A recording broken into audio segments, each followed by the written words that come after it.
Y'all know who it is. It's your favorite host in the world, Top Grinder, aka the Bum Pusher, representing Grind City Media. And I'm either your problem or your solution. So pick your poison. We are live with SP Thursdays. Clap it up out there in the world. Make some noise, all that good stuff. We got a goodie for you this evening. This Thursday, we got a goodie for you. So tap in, share, because sharing is caring, and all that special stuff. We are going to get into this. And when I tell you we got a superstar in the building, I mean we got a superstar in the building. He's a superstar, so much of a superstar he got star in his name. You understand what I'm saying?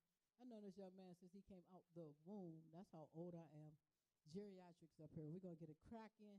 This is SP Thursdays. We don't have an A-list studio audience today, but that's fine because we are here and we are definitely A-list. We're going to get into this. We'll be right back, and I'm going to let him introduce himself. This is SP Thursdays live from Grind City, baby.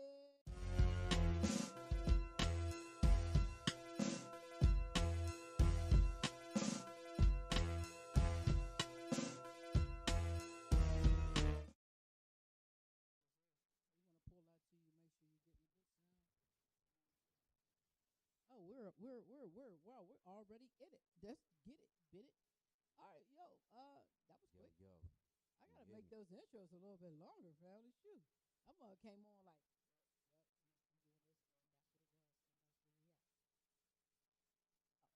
I did the same thing again, bro. We're gonna switch it after this. I'll tell you, I promise we're gonna switch it after this. Yeah, we're gonna have to switch seats. But anywho, yeah, I put the thing on the thing and the thing and the thing. I knew I was supposed to be over there. Anyway, tell your mom. Anyway, we're live, Grind City TV, on Grind City TV. If you're watching us, that means you're watching us on Roku, Apple TV, Samsung TV, Fire Stick, Android TV, Facebook, YouTube, our apps, and all that good stuff. And that means you're going to see this guy. Introduce yourself, man. What's up, everybody? It's your boy Rap Star, a.k.a. Hurricane Cam. Pittsburgh in the building, Pittsburgh East in the Coast. building. You know what it is, man. It's East Rap to the Store. Coast. Yeah. All right, this is going to be awkward because I want your name and stuff down there. So we're going to talk for like 2 seconds, and I'm going to put on a commercial. We're going to switch seats. No doubt. You from Pittsburgh? What part of Pittsburgh you from? Oh, man, the East Side, Homewood. Homewood in the building. I am from Homewood in the building. You can like pull this like that right there. Put it down. There you go. Yeah. We're going to switch it anyway, but I just want you to know that you can be comfortable over there. Yes. This is a comfortable seat. Yeah, it's comfortable seat. You like that seat? I love this. He loves that seat, Mom. You heard that, Mom. So we're going to get into it. Homewood was a mecca for hip-hop for a long time in Pittsburgh. A lot of people didn't know that, but if you're from Homewood, you know F3, go Homewood, it's your birthday. Like 50 made $1 million off of that, but that came from Homewood, right? Yeah. So did you have musical influences that were born and raised in Homewood, or are you looking at where you like the industry kind of influence hit you most? It was the industry that hit me up. Really? The only in-house person that I would probably say I kind of paid attention to was Mailman. So my uncles and my dad, if anybody knows Homewood in the 90s, even though we an East Coast state at that time in the 90s, Homewood mirrored like a West Coast culture, with the gangs and everything. So the majority of my family on my dad's side, they listen to the West Coast, a lot more often. And, we talking about Daz, Corrupt, Snoop, Dre, Lady of Rage, Tupac, all of them, DOC, all of them. And being that I'm from that, my big sister, I call her Little Tupac because, she's... Shout out to Tamika. Shout out to That's my homegirl. I love her, man. She good people. Yeah. But I call her Little Tupac, because that's how much of an influence that the West Coast had for Pittsburgh. And being that it was strictly West Coast hip-hop music on my dad's side. Now, my dad, he played everything. He played East Coast, West Coast, maybe a little bit down south. We talking about the 90s. I remember that. He sure did. Yeah, that's like my biggest. That's how I got into it. I'll talk about that. He in a definitely minute. was a hip hop head. Oh yeah, For sure. yeah. For sure. How's he It's- doing? He all right? Oh, he's good. That's He's good. good. That's I was good. just with him yesterday, actually. Just Okay, talked to him that's yesterday, and being that my family played the West Coast, my uncles would tell me about the Mailman, and if you look on the back of I think the Dr. Dre's 2001 album, you can see Mailman with Dr. Dre in the studio. Yeah. You know what I'm saying? Yeah. So I think he used to be a part of Death Row when they was back then. Yeah. So the story, from what I understand, is a lot of people don't know that the Death Row sound was really the Pittsburgh sound, right? So Mailman went down there and got signed. It was like him, Sam Snead, a lot of people from F3. My man Mel J was down there too, and they were studying under Dre to learn the business, but he was getting their music air. So a lot of these early productions of Death Row and Dr. Dre were Mailman, Sam Snead. That was their productions. Were their productions, and Dre got the credit for them because we didn't know the business at the time, right? Right. We didn't know how to maneuver. So it's very important that we learn the business aspect of this. We all, because I want your name on there because I'm special. So we're gonna go to a commercial, so I don't have to feel as unspecified as I normally do, and we're gonna switch this thing around because that's how it's supposed to be. So y'all didn't know. We're going to a commercial. Y'all know that the new Grinder magazine is out, right? Y'all do know it's out. So y'all should get it. And since you know, go cop then that. go cop that. We'll be right.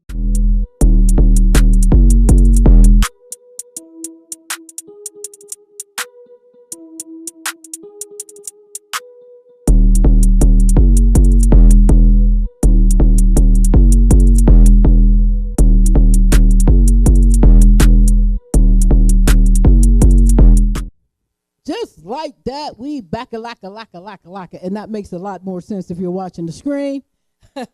Yes. So, Mr. Rap Star. Yeah. Why did you pick that name? Like, I mean, because that's a heavy. I mean, it used to be Hurricane Cam, correct? Nah, I got Hurricane after Rap Star. Really? Yeah. Huh. I always thought you was Hurricane Cam first. All right, so let's talk about your name. Where did because Rap Star, that's like, yo, I'm a star regardless of what you people say.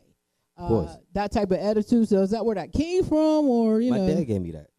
Oh. Yeah. Okay. When I started rapping earlier, I started rapping around like the age of like 9, and I got serious into it when I was like 11 and 12. Straight after like the Shady Aftermath era, I was really like my biggest influence, like my two biggest is Eminem and 50 Cent. And when I was 9, going to the senior citizen place in Homewood with my grandmother. Yeah, right there on Frank. On Frankstown, yeah. That place was gangster. The old people was gangster. You don't change when you get old. If you was a gangster when you're young, if you made it get old, you were extra OG. That was just gangster down there. It was, me being there all the time. I remember going into like the lounge room and they had like a big screen TV. Sometimes when I would be off of school or just, being with my grandmother, and I would put on TRL with Carson Daly. And watching that show, I would pop up and I would see the D12 video, Blue and Yellow Purple Pills. And of course, I always listened to hip hop, since a baby, but M was like the first I was like, yo, who is this guy? And ever since then, I was an Eminem fan. And shortly after, 50 Cent got signed to Shady Aftermath. And it was a rap after that. So I always tell people Eminem is the reason why I started rapping, and 50 Cent is the reason why I got serious. 50 and slash G Unit. So what was it about both of those? I mean, I have my reason. Yeah. But what is your reason that really made you say, what? First of all, this is something that I could do, and these guys were the reason. Like, what was it about them? Because we got a lot of dope artists everywhere. We do in our generation. But what was about it? What was it about those two? It was with M. It was the lyrical ability. It was the storytelling. Yeah. It was just the fact that like 8 Mile was me. Like I was literally sitting in the back of the bus writing rhymes going to school. With my headphones on and everything. So the 8 Mile movie like really influenced me the 8 Mile soundtrack really influenced me, you know. So that's when I was like, yeah, I can do this. And then with my father, how he gave me the name. I had other names before it didn't really work out. Like I remember You had the corny names. I had a corny name. Tell me one of your corny names, and I'll tell you one of mine. One of them, one of them was Lil Desperado. Lil Desperado. That was that's cool. That was one. I had KCK too. KCK. Yeah. All right. One of my DJ names was DJ Chaos. Chaos. That's cool. DJ though. Chaos. Then I had DJ K Slice. That's cool. Yeah, right. That's cool. Then K-Bay Rocket Live. I had all these weird names. Man. I was like, man. But the button pusher was what stuck. That's ill. And that's the yeah, somebody named me the button pusher, and not stuck. And it was just like, now I had the button. My name was the button pusher, aka the constant grinder, right? So that was my name for 20-something years, and then I just changed it to top grinder. You know what I'm saying? Because I'm at the top of my grind right now. I feel like y'all motherfuckers better catch up. Going level stages up. Y'all motherfuckers better catch up. Cause I'm coming now. I done figured this out. You ever feel like that in your career? Like, I done figured this out. Yeah, I like to tell people, like, throughout my career, I like hit plateaus, and then certain things in my career skyrocket me to another like level. So one of the places that I kind of skyrocketed was when I was in college and I first met KRS-One. Yo. When I first met KRS-One, that's when I elevated to like a new style of being an MC. I gotta. So I don't know if you've seen my documentary, but I have a documentary, and everybody's like, how did you get into this? So I was like 13, and KRS-One, D-Nice, and Miss Melody came to the Coliseum, and I'm telling you, I did everything I could to go. Man, I did my chores like twice. Please let me go, because my mom didn't let me do nothing. I was allowed to go skating. That was it. She didn't let me do nothing. So I cleaned my twice. Like, you do? Yes, ma'am. I did everything. And I go down there, and I knew hip hop was something. I just didn't know what it was to me at that time. And I go down there, and D-Nice he's doing the thing. And I was like, oh wow, that's cool. I'm gonna take my mom's records and scratch them all up. Oh. And then Miss Melody comes out. And here's this beautiful, heavy-set, dark-skinned lady. That's his wife, right? Who, she's R.I.P. Yeah. But she looks like me, and when you're short, dark-skinned, and fat in the hood, everybody's telling you what you can't do and who you can't be and how ugly you are and all these other negative things because you're this dark-skinned berry. I'm a beautiful berry, but I didn't know that then until I seen another beautiful berry, and she's rocking it. She's kicking it. And I'm like, oh, yeah, that's cute.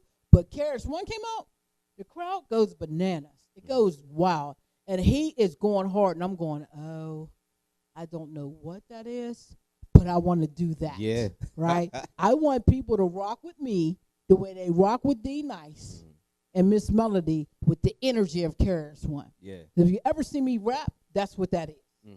That's what that is. So it's like I could definitely understand, and I've never met him. I've talked to him on the phone.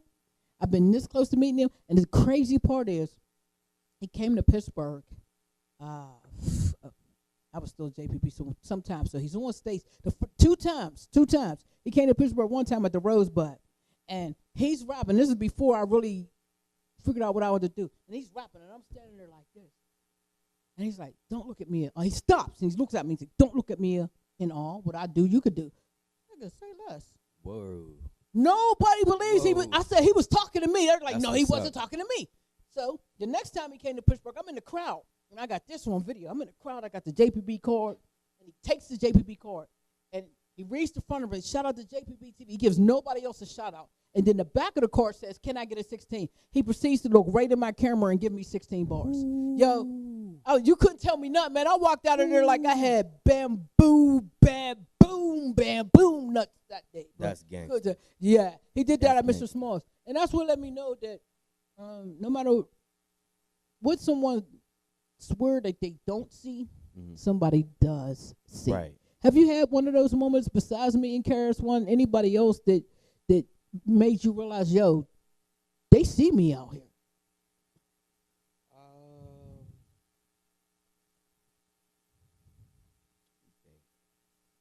just like when I'm at work and I have like a lot of customers, and as I'm at work and I'm ringing them up, they'll play my music in the line. Wow. They'll stop and ask, "Yo, can I take a picture?" And it be shout out to my Latinos out there, and they'll come up and they'll be like, "Yo, toma a photo." And I'll be like, "Yo, let's go." Take the picture and everything. Oh, so you really a rap star? Of course.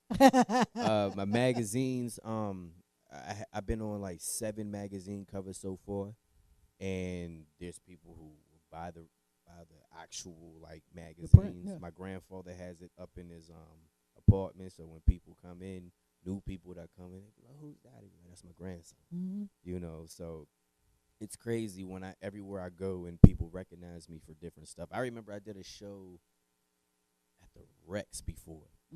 And this was like years ago, and I'm on a bus going to work before I even had a car, and there was a woman who stopped me on the bus. She was like, "I remember you. You performed at the Rex before." Wow. It's dope. It's that and the third. So just the fact that people know who I am, and just be like, "I love your music because you're so hip hop." Like I used to have a lot of hate because I was hip hop. Yeah, I remember those days.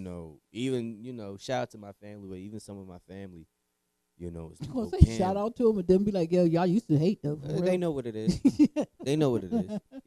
They'll be like, "Cam, you could rap, but you just hip hop. You do hip hop. We like rap.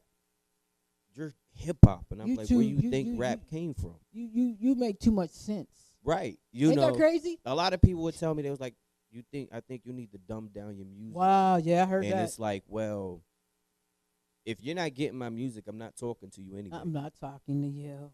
You know what I'm saying? I'm not so talking it's to like you. I'm a hip hop artist. I'm not here to, be like everybody else. I'm just here. I love hip hop. Love hip hop with a fullest. So, that's what I'm giving the game, is that old school feel. You absolutely are, man. I applaud you for it. It's hard to remain in your roots, especially when you watching less desirables make all this money, right? We have to be careful with this. I always call it a tool, right? So we get back, we're going to go on a commercial real quick, but when we come back, we're going to talk about this 90s babies thing that you be talking about. We're going to figure out what that's all about, because there's got to be a point to that, people. Of course. We'll be right back. This is SP's Thursdays. Don't get it twisted. He will be live on stage. We with rap star Hurricane Cam. We'll be right back. Top.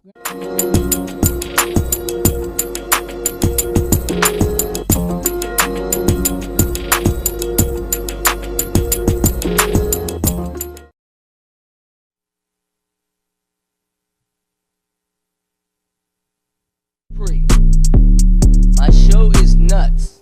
It's N.U.T.S. It's not your typical show. I'm a comedian. I talk about everything and anything. When I say anything, anything. Don't get mad. Watch me on grindcity.tv.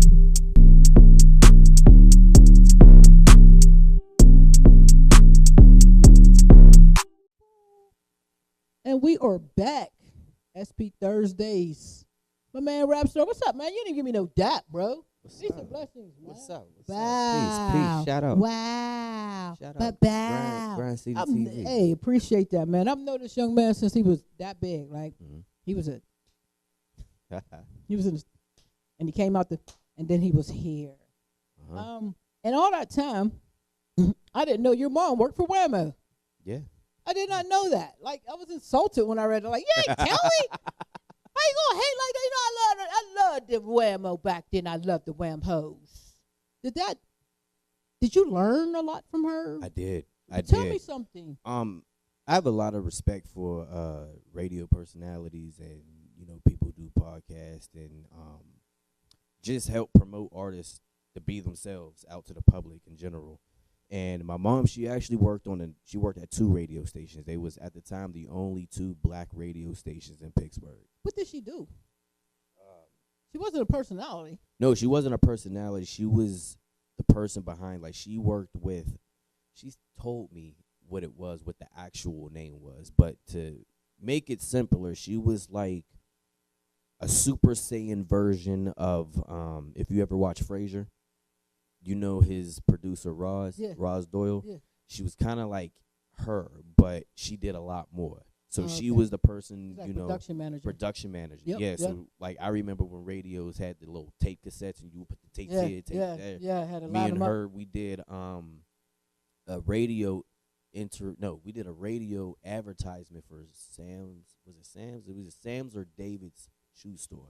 Yeah, and I was like, it probably was David's. It was David's. David's definitely kept it on. Yeah, they kept they I love David's shoes because Brandon worked there, and Brandon kept his ear to the ground on what was going to change the trend. Mm-hmm. So if you were into radio, boom. If you were just getting started with like internet TV, he would do the commercial. He got it. He got it for a young man. He got it. And I was so hurt when Davis left. I was so hurt when they let that store close because Brandon had it, man. He knew exactly how to market and keep it alive. So I just thought that was interesting. So let's talk about it. When's your birthday?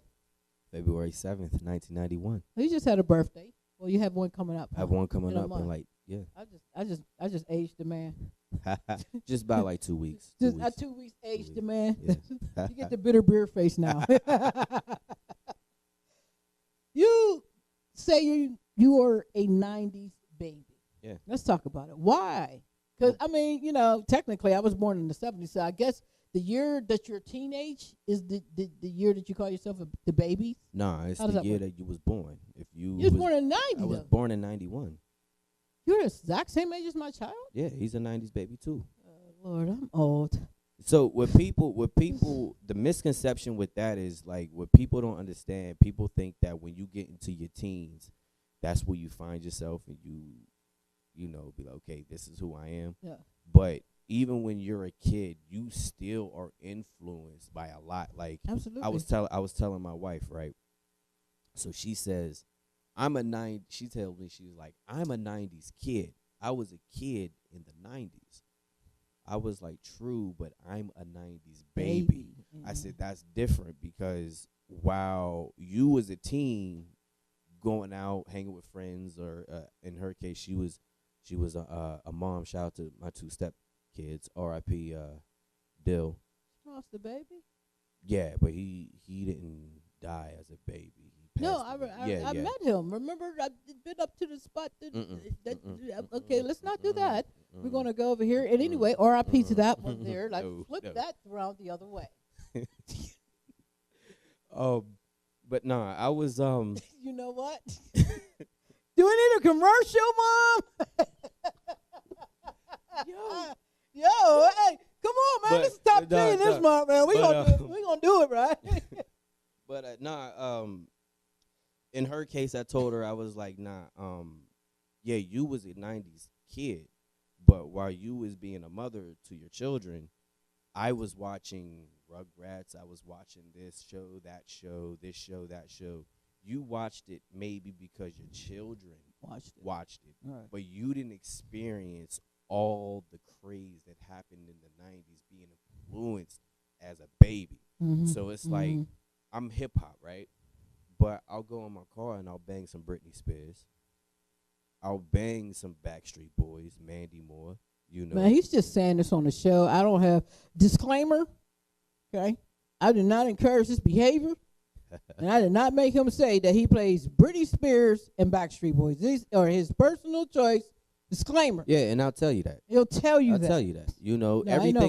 Everything about the 90s I embraced, whether it was music, television, movies, the whole aura about the 90s. So let me ask you this. We're 2025 now. Mm-hmm. What do you miss most between coming from what you embraced and going to what we have to deal with now? What do you miss most about the 90s?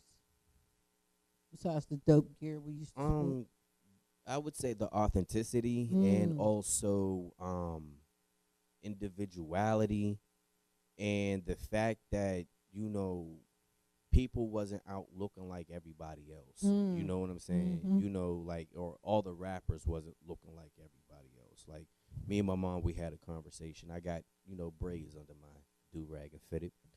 And my mom asked me, she was like, you ever think about getting locks?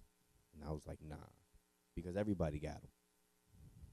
I remember back in high school, everybody used to tease me because they said I looked like, one of the Lost G Unit members. But now The you lost look. one though. But now, Why but can't now, be the found one? wait a minute. But now it's 2005, and y'all guys look like the Lost Migos. Every single Every one single of y'all. one of them. Every single one of y'all with the tight jeans, the different color locks, face tattoos, all of them like y'all East Coast. Why y'all sound and look like y'all Chicago? Mm-hmm. You know what I'm saying? So it's like, We definitely were way more authentic, and I think that has a lot to do with rap was forming then, and still they hadn't taken hip hop and rap seriously enough then, right? It was still, it'll die away. It wasn't these, multi-billion dollar industry that it is now. Then it was like, we gonna find something new to do. we have to thank like people like Jerry Heller and other people like that for doing that, because if it wasn't, hip hop wasn't considered marketable. When it became marketable, then that's when the whole world like. I ain't thinking him. I'm thinking Russell Simmons. Simmons, but I'm talking about as far as like the real like the other side, like Middle America. Middle America. Yeah, when you can market it to European children, right? When they like it, you're gonna make money. It's like because their mothers spend money on what their children right. like. Because it's like Kwanzaa. Like I celebrate Kwanzaa. I don't do Christmas. Right. And my grandfather, he asked me, he said, "Well, how come everybody don't do Kwanzaa? Even black people don't do Kwanzaa all like that." I said, "Because it's not marketable." I said, "You can't market Kwanzaa to everybody because it's only a holiday specifically for, a type of people. Now, things like the Jewish holiday Hanukkah, that's more of a religious holiday, just like Christmas is a religious holiday. So I'm like, so Kwanzaa is a principal holiday. It's a principal holiday. 7 days. Yeah. So let's talk about people, because when I listen to your music, you have some political music, which is needed. Yeah. Thank you very much. Of course. But you represent about 4 or 5 different nationalities, it seems. I represent the black and brown people of America and Africa, so I'm talking about, the quote unquote African Americans, Latinos, Native Americans. Like, of course, I mix with all of that, so why not speak to my people through my art? What is your number one message you want to say to your people? Like, seriously, like, when it all said and done, we got all these songs, right, that have specific messages, but there has to be a core message. What's your core message? Know thyself. Ooh. You gotta know thyself. You gotta know your people. You gotta know your history, and with knowing your history, that's how you know you can move forward. You don't know if you don't know where you're going ahead if you never understand how you got there in the first place. So, I got a bachelor's in history. So, and I specialize in African American, Latino, and Native American studies. So everything that I do musically mirrors that. And I think that's what's missing, of course, like in the 90s. The 90s was Afrocentric. It's true. Like, it was so Afrocentric. It's true. And, like I said, I take those things with me. When I'm having a bad day or I'm feeling like I'm down and I need some energy, I'll go turn on to Sounds of Blackness. You know what I'm saying? I got that from... I got that from my mom, You got to. You can't even sit still when they come Blackness, so it's like, as long as you like these are the type of songs that I hold personal to myself. You're absolutely right. There are certain songs you put on for certain eras that don't just move you, but they move your spirit. Yeah. And, that's why I said, what kind of music? I make soul music. I'm spitting from the soul. You might not like what I have to say, but it is directly from the soul. Even if I am cussing you out, I solely believe that I need to say these words to you. Because apparently you just don't seem to get it. Right? Man, I definitely appreciate all your contributions to hip-hop.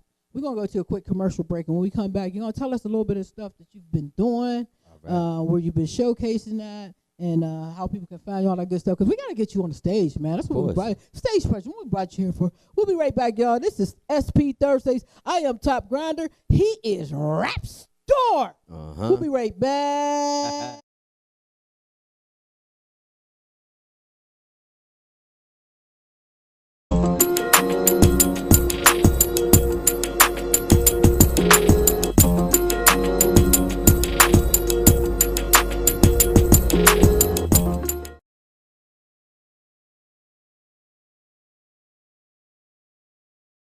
My name is Pre. My show is nuts. It's N.U.T.S. It's not your typical show. I'm a comedian. I talk about everything and anything. When I say anything, anything. Don't get mad. Watch me on grindcity.tv.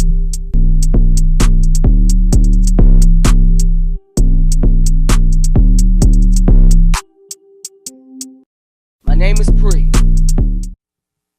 Talking about some wine. I'm not giving you no wine, bro. You trying to give him alcohol, Mom. It's underage drinking up in here, Mom. No, man. You won't be saying I fed you any of that. This is a family-friendly freaking fucking show. Welcome to Grind City Rap Star, man. It's very much a pleasure to have you here. We were just talking about, you said Peace on the Street Radio. Yeah. Tell me a little bit about some of your travels with doing this hip hop. How far you've gone, and which ones did you like the most? Shout out to Peace on the Streets Radio. Mimi Mala, what's up? Prince of the South, what's up? They were actually my first radio interview that I traveled outside the city for. This is during COVID, so they've been following me tough on Twitter. And me and her, we got to talk, and she was like, I would love to have you come down and do an interview. So that summer, me and my wife, we took two first-class tickets to Orlando, and we went there. They treated us with nothing but hospitality. It was gangster. It was gangster. Oh. And I want some. We've been rocking ever since. So shout out to both of them, but. That was the first time I actually traveled outside the city. This is actually my second time being in a studio radio interview when I'm actually here talking to, people like you. Usually I'm on a podcast with the phone and everything. Virtual. But, now I'm sitting back at the microphone on, got the water popping, Yeah, water popping. You're not getting any wine, buddy. You're going to drink that water. You're not getting wine here. What do you think this is? No, I really, as much as I can, I've interviewed people virally. And it's nice, especially when you're reaching outside your city. But I think it's, use a good word, Buttons. I think it's demeaning if we were in the same city, unless you just can't get here, to interview you via video. Right.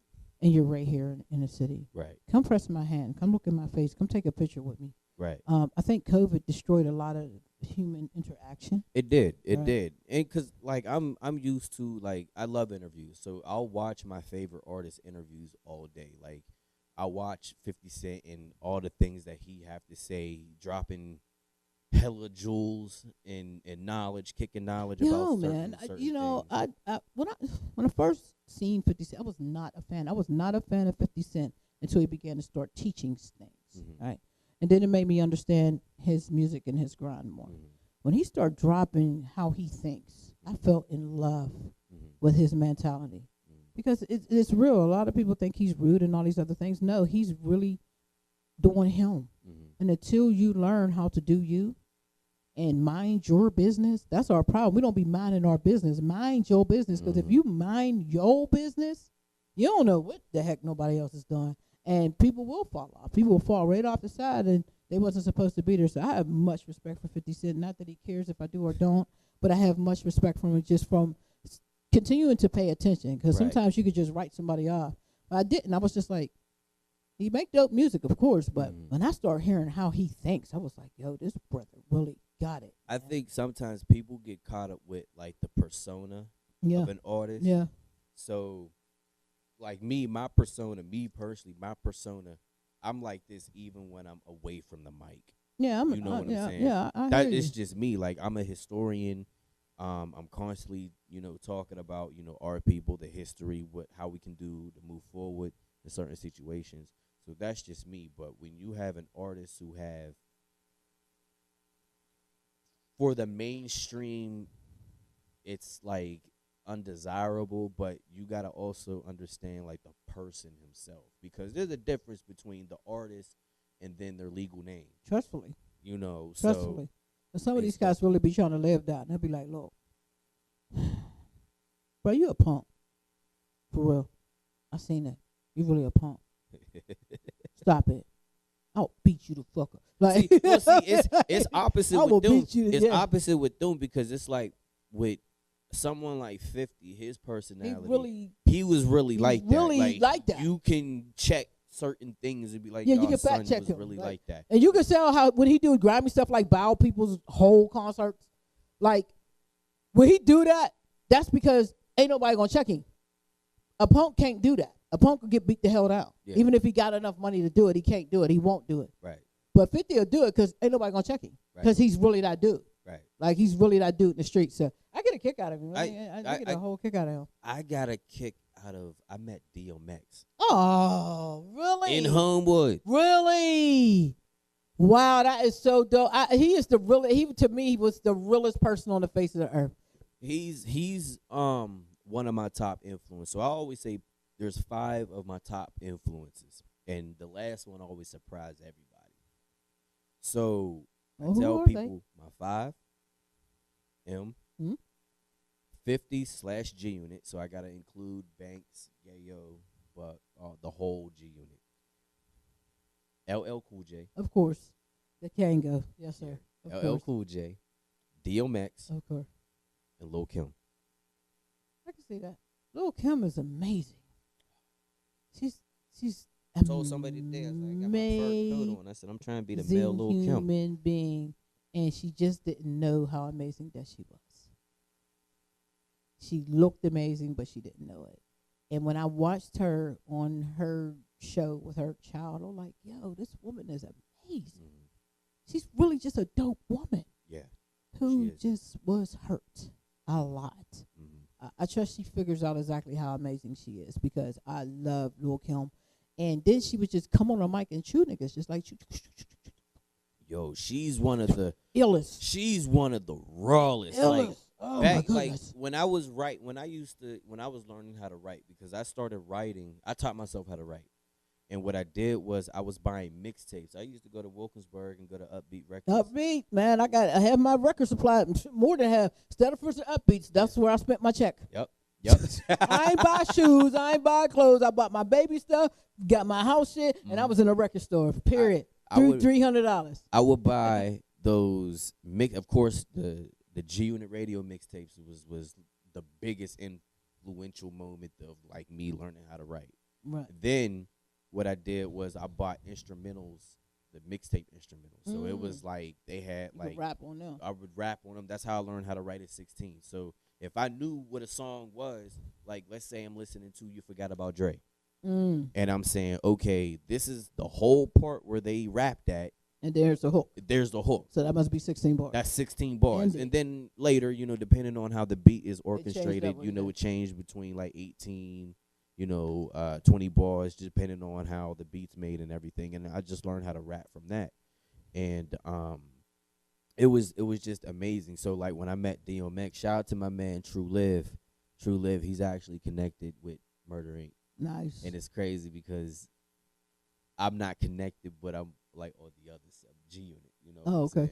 Yeah. So it's a funny story how me and him met, but I was at work one day and he called me and he was like, yo, I need you to slide through the hood real quick.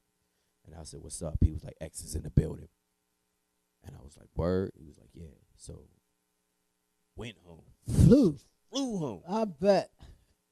Begged my wife to like let me out for like a couple hours. Like, yo, this is a Please work. let me go. I gotta go. This is a work night, but yo, X is in the building, son. I was like, you gotta let me go. So I go, and the crazy thing was, he was club hopping. So he was at the Galaxy. And the Galaxy right on Kelly Street is literally on the same street as the radio station that my mom worked at and the Catholic school that I went to. So this is going home, like this is going back home to me. So I'm outside the club. It's about like 30, 40 Rough Rider guys with quads up and down Kelly Street. Oh, wow. I'm sitting there, and I'm standing out there, and I see a black Suburban, and like 2 big guys with Rough Rider jackets come out, and X is right behind them. Wow. Now, I do a great DMX impression. Like I do a great. Let's see. So I go. He walks in front of me. There's like a motorcycle in front of me. So I extended my hand. I was like, "Yo, X, big fan." Dap him up. He looks at me. He looks at the bike. He says, "Hey, yo, is that your bike?" And I was like, "Nah, man, that ain't my bike, man." He was like, "I thought that was your bike, yo. You wearing blue and white, the bike blue and white." I said, "That was your bike, yo." I was like, "Yo, that's X, son." Like, yo, that's crazy. So we go into the club, and my man's, he comes, and we in VIP section. X is sitting right behind me, and I was like, "Yo, X, can I get a picture?" And he was like, "You the man from outside, right?" I was like, "Yeah." He was like, "All right." He took a picture and everything, and that was 2 years before he died. And my man True Live, who hooked that up for me, like I said, he's connected with Murdering. And me and him met years ago at this battle down in Marman. You remember, you was there. Yeah. He was my hype man, and we was in a Pull battle. up a chair, hype man. Let's get in on the story. Grab the mic. I was like, "Oh wait, you was there." I'm getting out the way. I'm taking off my picture. Come over here. Go ahead and start. You go tell me talk to him right now. Rap star. Yeah, Measy B, what's up? Yeah, how did everything go at the spot at in Garfield? I don't even know. Oh man, it was crazy. I don't know if you remember it, but me and you was out there. It was a lot of people out there. A lot of people. And how I used to do my set, I would have one of the G Unit songs. So I had Lloyd Banks' On Fire as the intro before I actually started rapping. And I had like gunshots in the background, glass, spatter. But True Live went before me. And when he went before me, he freestyled to the Ja Rule song Loose Change. Okay. If anybody don't know what Loose Change was, that was the infamous diss that Ja Rule did towards 50 and Eminem, where Ja was talking about Eminem's daughter at that time. And he's on stage rapping. Now, mind you, he's connected with Murder Inc. In his speaking voice, he sounds like Ja Rule. Like, he sounds like Ja Rule when he speaks. So when he's up there on the stage rapping on a Ja Rule beat, I'm in the back.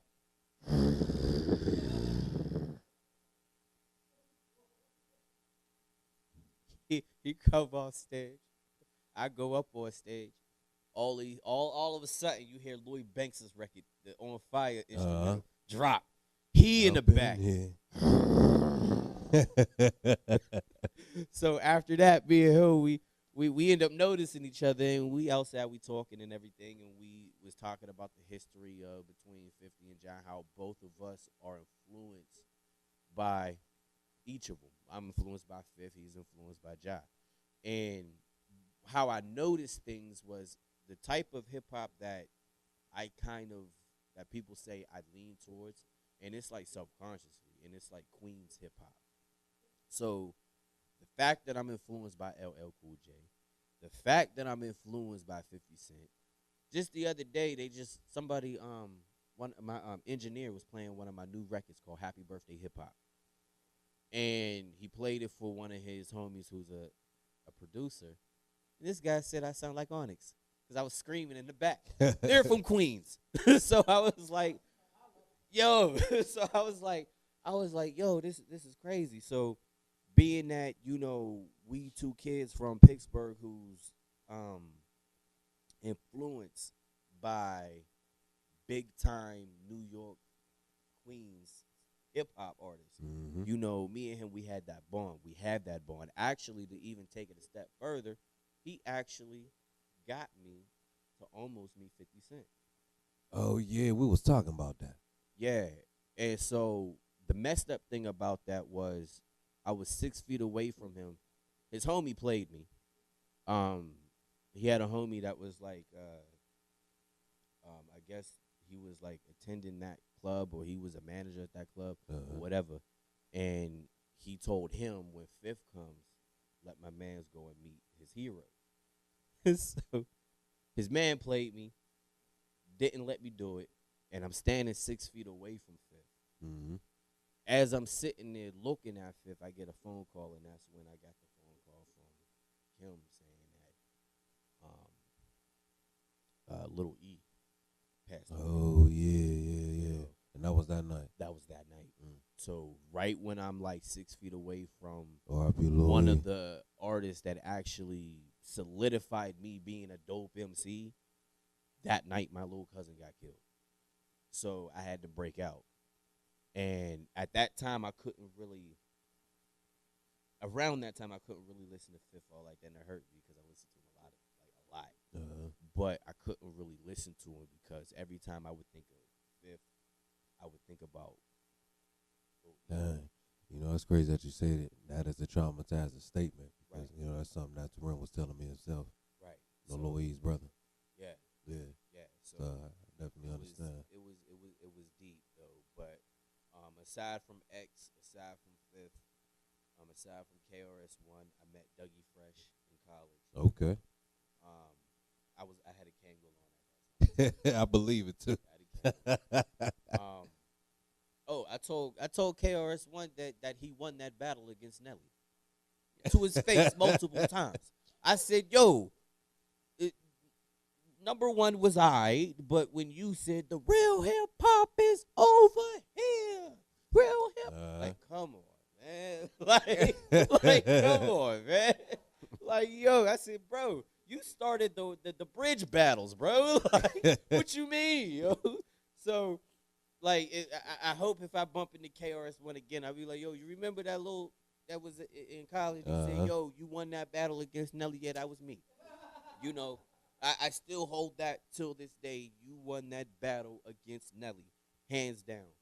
You know, if I ever meet like Little Kim, I had dreams of like me meeting Little Kim and me dropping down to my knees and be like, all hail the queen. And I believe it. You know what I mean? I know how you is. You know what I'm saying? You see my clothes collection, yo. I got Little Kim shirts everywhere, yo. Either that or Aaliyah. I got myself on the shirt right here, of course, but I got Aaliyah, DMX, all of the G Unit albums on the shirt, Biggie Smalls, Tupac. I got the original Snoop Dogg, Gin and Juice, Pittsburgh.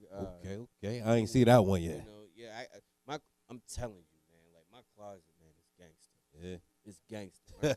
My closet is gangster, man. Every day I walk out the house, people like telling me, yo, I'm trying to like rob your jacket, yo. Like your jacket's crazy. Your shirt, like I'm trying to see what's in your closet, man.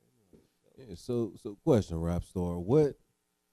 I'm not sure if Top Grinder asked you this yet, though. What really influenced you to start rapping and making music? You know, start taking it serious. Like I said, I was always around music. I was influenced by music. My mom worked in radio. My dad actually.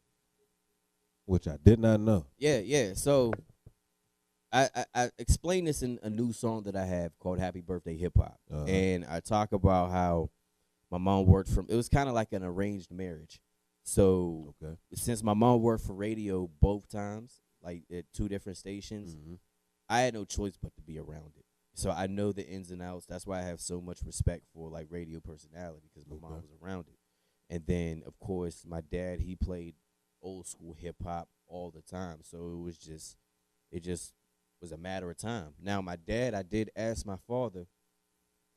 I told him, I said, now when you was playing these hip hop records to me, did you in turn was like, yo, I want my son to be this way? And he was like, yes and no.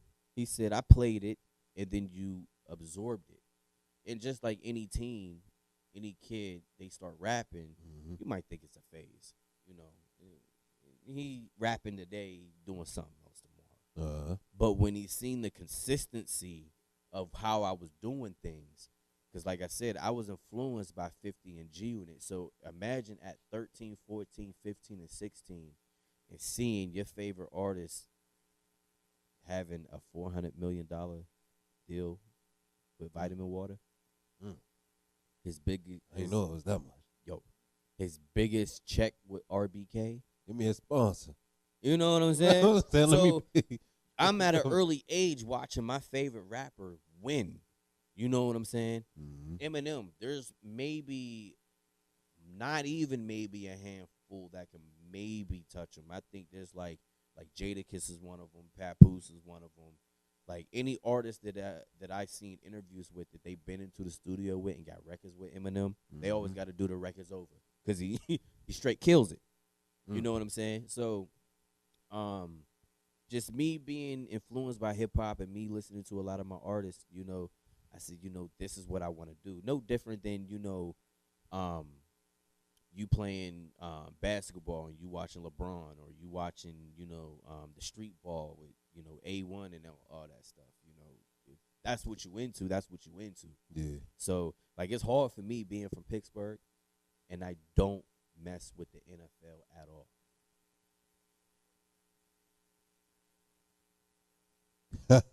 Not a Steeler fan. Not a Steeler fan. I don't mess with the NFL at all. She said you got to go.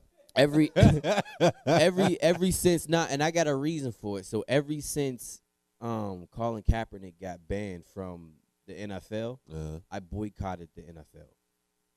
So I haven't watched a Steeler game, a football game since then. So yeah, so I threw away like all my Steeler gear because I was a fan of Steelers and the Giants. Okay. But I'm more of a baseball fan than anything. Like, here's a fun fact that y'all didn't know. When I was 3 years old, I started baseball. I started baseball when I was 3 up until 13. I found that out this year. Yeah. And how I got put on, my mom, she took me to Morningside, and it was underneath the Roberto Clemente museum. I mean, not the museum, but the Roberto Clemente Foundation with his son. And growing up, Roberto Clemente and Sammy Sosa was like my biggest like baseball people that I wanted to like listen to and watch, and just I wanted to be like them so bad. And you know, I'm more of a baseball person. I don't watch baseball like that now. I watch a little bit of boxing, but I'm more hip hop than anything, yo. So basically, what it is. Oh, no doubt. So look, I know that you. No, Ben, yeah, I am Rob Store's cousin. We related. You know, we family. That's straight 100. That's second cousin. Yes, sir. Yes, sir. So, as I know that you put wisdom in your like history into your music and everything. Like, what message are you trying to get people to listen to? What do you want them to hear? What do you want them to actually gain from your music? You know, like I said, knowledge itself. You know, there's not a lot of artists that's actually talking political. It's not a lot of artists that's talking strictly for the people. Like, it's either one audience or the other. Like, today's hip hop, it's not even hip hop. You know, like how many like, and I say it's just this generation, because I can't even say that it's like a geographical area, because you can't really blame Chicago or the South, because in the 90s and the early 2000s you had Scarface, you had Ludacris, you had Trina, you had Outkast. Yeah. But the thing about the difference between the artists now and the artists back then was, back then everybody ate. You know what I'm saying? You can be an individual and say, you know what? I'll buy Ludacris's album. I'll buy Snoop's album. I'll buy, and all of these artists would be selling records. But because you got a lot of artists today that's the cookie cutter mentality, like, I just don't understand when if somebody comes to me and like, yo, can you listen to my music? And they sound like, not like an influence, but they just, their whole sound sounds like, oh, you this person, huh? So it's just be like, as an artist, what can I get from you that I can't get from that other artist? You know what I'm saying? Like growing up, a lot of people would compare me to Fifth a lot, I and can see that. yeah. But the thing about the difference between me and Fifth is I go and I speak about history. I don't really hear 50 speaking about history like that. It's not probably his forte, but I speak about history when it comes to our people, the black and the brown and the indigenous people of America. Somebody who kind of like teeter-totters on that is like Cyrock, Nas, KRS-One, a lot of those, which is crazy because KRS-One is 50's favorite rapper. Yeah, I didn't know that. Yeah. And it's funny because just about 2 days ago, something like that. I'm going back to my old music. I mean, I went to SoundCloud. Oh. You know what I'm saying? And don't no lie, I really started to find myself again from listening to my old music. Though, as I was listening to my old music, I ended up running across our stuff. And then I ended up listening to your old music, and Smart as the New Gangster was one of the best album mixtapes that you had out, bro.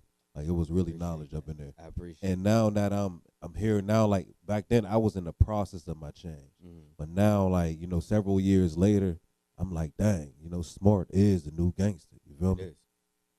It most definitely is. And this is the message that we need in music, because I want to have it to where the time that you would spend going to college, rather if it's 2 years for an associate, 4 years for a bachelor, or if you decide to go and go do your graduate studies, all of that information that you would get, I want you to get that within all the records that I release. You know what I'm saying? So I'm trying to feed them. I'm about to go back and look at all his records You know real what quick. I'm saying? You feel me? So like that's just how I roll. So it's like I'm always constantly kicking knowledge. Always. It would be like if I was like two characters in a movie, I would probably be like the combination between Trey from Boys in the Hood and Sincere from Belly. You know what I'm saying? So it's just me being a different artist and the type of artist that I am and the person that I am individually as Cam transovers to Rap Star. So it's like, oh, well, Cam, he went to college, got a graduate, got a bachelor's, and he's doing this, he's doing that. Yes, but you also see it in my music. Like, I ain't fronting. You know what I'm saying? The same guy who's telling you, yo, I'm selling nicks and dimes and everything in my rhymes, and he's actually doing it. When I tell you I'm doing research on my people and doing this and doing that, I'm doing that, and then I'm feeding you that information. Ooh, that's all. And when I actually come out with my album, I'll have sites. When I mean sites, I mean you can actually see like all the things that I research, where you can find them at, the links, the books, everything. Like, that's just how I am. My album's coming out. It's called 90s Baby. 90s actually. Baby, yes, sir. I got the chain right here, 90s Baby. If you can't see that, look at that, 90s Baby. Because I'm a bona fide 90s baby. That 1990-ish is on there? Yeah, 1990-ish is on there. It's my 1990-ish. Hey. Yeah, I had fun with that record, man. Shout out to New York Bangers. New York Bangers produced the track. He actually produced 2 records off that album so far. Shout out to Sonny Brasco. Sonny Brasco, he's not only my good friend, but my engineer. And he helped me in a lot. Like, we call his studio Brasco's Boot Camp. So when I started going to him, I would notice things. Like, I'm in the studio and I would come out and he's like writing stuff, and he's like trying to make everything sounds better. Me and my grandfather, we was just talking about it today. I was just telling him, I said, look, the producers of the record don't get enough credit. You always hear about the artists, but you don't really hear enough about the producer and the people who engineer the records. The engineers are the ones that make it sound the way it sounds when it comes out on the radio or on the streams or on the CDs. Which is a lot of work. It is a lot of work. It's crazy. I couldn't even imagine, being in the studio all day trying to mix a record and my ears bleed. You know what I'm saying? So, hey, Real talk. Sometimes you just gotta step away. You know, Yeah. throw a little YouTube video on or something like that, Yeah, you do. or just go Yeah, sit you down do. somewhere else and then come back to it. Yeah, you do, man. Hey, so tell the people where we can find you, bro. Where could we find your music? What's the intel? Man, you can find it everywhere, baby. All you gotta do is just type in my name, RAPSTARR. Now, don't get it confused with the song Rap Store, because you know when people search, they always find the song Rap Store, what by Polo G or something like that. Uh-huh. But no, it's RAPSTARR. 2 R's at the end, all one word. You can find me on Spotify, iHeart, iTunes, Shazam, anywhere that you can stream music, you can find me on. As far as my social media, I know TikTok is about to be over, maybe, kind of. I don't know.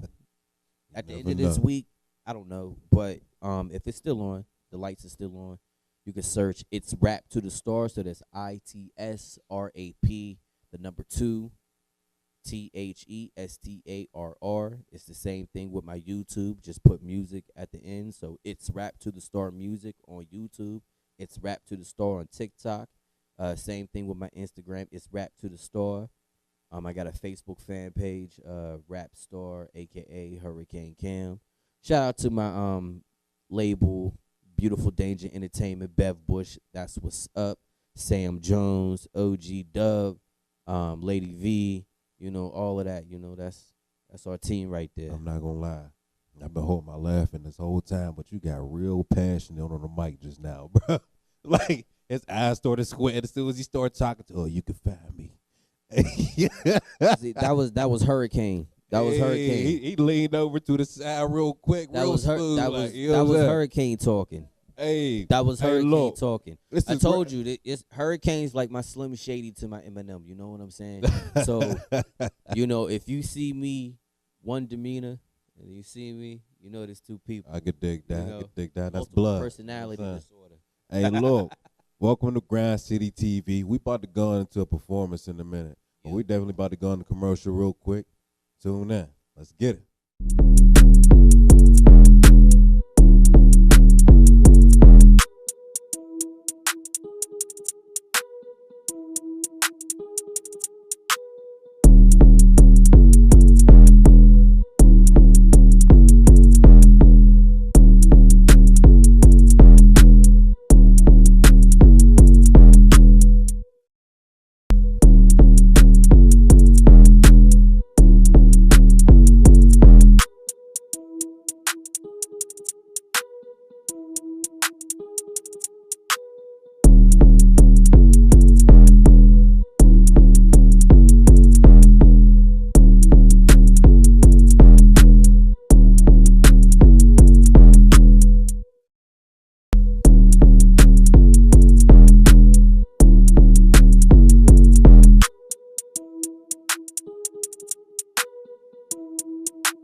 Hey, yo, what's up? It's your boy Rap Star, a.k.a. Hurricane Cam, representing the East Coast, Pittsburgh 412.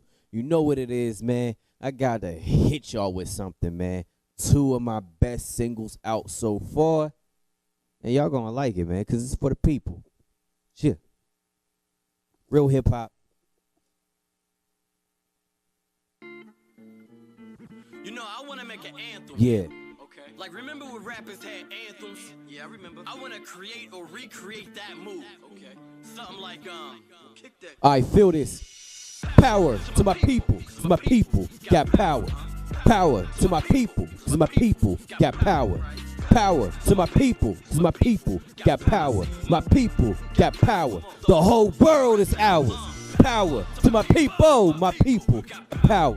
Power to my people got power. Power to my people got power. My people got power. The whole world is ours. Roll call. Boricuas, morenos, nativos. Los Chicano, Mexicano, o the Latinos. You know I do it for my black and brown hermanos. So let's shout it all the way to La Sao Paulo. Power to my people got power. Every other Day we taking a hater shower. From the racist to hypocrites to punk cowards, we don't die, we multiply but an hour. Go ahead, do it again, pump your fist. It's time to show these what it is. To tell a friend, to tell a friend, to tell a friend. There's straight the numbers, so let's handle biz. The revolution will be televised, eyes wise, no TV gas. First person narrative, the cameraman just right outside. Soldiers all information marching in a perfect line. My people so extraordinary, so resilient. Divided in every sense, so brilliant. I ain't down with that. You ain't down with that. This make me with a buck.